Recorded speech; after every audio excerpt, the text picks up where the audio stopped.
एक माँ और बेटा की कहानी है। जब बेटा बड़ा होकर शहर से कमा कर आता है, माँ की तबीयत खराब रहती है तो गुस्सा होकर आता है शहर से और माँ से कहता है कि माँ तुम क्या नौटंकी लगा के रखी हो, ऐसे अब मुझे बुला दी, मुझे इतना अच्छा काम चल रहा था और तुम मुझे बुला दी शहर से। तो माँ अपने इशारे में कुछ कुछ बोल रही थी, उनसे बोला भी नहीं जा रहा। तो उनकी बातें बेटा समझ नहीं पा रहा था। तो उसके माँ से बोला कि ये क्या ओल्ड मॉडल जैसी बोल रही हो माँ, पापा आप ही समझो माँ को, इनकी बातें तो मुझे समझ में नहीं आती।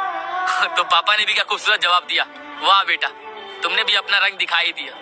ये वही माँ है जो तुझे ना बोलने पर भी खाना खिलाती थी। ये वही माँ है जो तू कुछ ना बोलता था तभी तेरी बातें समझ जाया करती थी। ये वही माँ है जो तू कहीं से भी आता था तो तुझे गले लगाकर शाबाशी देती थी। ये वही माँ है जो तू बचपन में कुछ ना भी बोलता था तो तेरी सारी फीलिंग्स, तेरी सारा दर्द अपने को ले लेती थी। ये वही माँ है जो तुझे 9 महीने यहाँ पर रखकर दर्द सही थी और तू आते ही कहने लगा कि ओल्ड मॉडल इनको समझ में नहीं आता। ये वही माँ है जो तेरी सारी गलतियों पर पर्दा लगाकर अपने पर ले लेती थी। ये वही माँ है जिसे तू आज ओल्ड मॉडल कह रहा है ना, आज उसी माँ की वजह से तू इस जिंदगी में है, इस तू मुकाम पर है। आज उसी माँ को तुम ओल्ड मॉडल कह रहे हो। ये वही माँ है जो तेरी सारी बातें तेरे बिना बताए समझ जाया करती थी। ये वही माँ है जो तुझे बिस्तर पर चाय और खाना दिया करती थी। आज उसी माँ को तुम नकारा कह रहे हो।